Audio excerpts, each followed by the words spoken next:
તો કઈક કઈક એવી પેઢીઓ છે કે જેણે આવા મોસ મટન ખાઈ ખાઈ અને પેટ ભર્યા છે, જીવોની હત્યાઓ કરી છે, જીવો પર અત્યાચાર કર્યા છે ને, એના લીધે કઈક પેઢીઓમાં માતાઓ રિહાઈને બેહી જઈ છે કે દીકરાઓ તમારી અંદર દયા ભાવના નહીં ને તો મને માતા નહીં તમારી પર દયા નહીં આવે. એ તો જગત જનની કહેવાય, આદ્ય શક્તિ કહેવાય.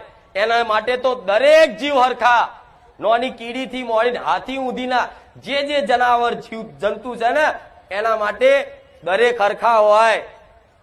પણ આજે દીવાબત્તી ખૂબ કરે, ભક્તિ ખૂબ કરે, મોડવા કરે, જાત જાતના નિવેજો બધું હાલે, પણ ઘરમાં કદાચ જેના રસોડે આ મોસનો ટુકડો પડ્યો હશે ને એને સમજી લો એના ઘરમાં દરિદ્રતા, બીમારી, કકરાટ, કંકાસ, લક્ષ્મી તો ટક જ નહીં, આવન જતી રે, આવન જતી રે, આવન જતી રે. આવું બધું થતું હોય ને તો પેલા આ વાતે સુધરી જવું. મારા સાનિધ્યમ કઈક સુધરી જશે, પણ આજ નવા ઘણા આયા છે. જો તમને ચાલતું ના હોય ખાધા વગર તો બે હાથ જોડું છું, મારા પારે ના આવતા. કામ નહીં કરું તમારા, કદાચ સુધરવું હોય તો હું કામ કરી આલીશ, તમારી માતાને કગરીને કરી આલીશ. પણ જો કદાચ આવું ખાવાનું ચાલુ રાખવું હોય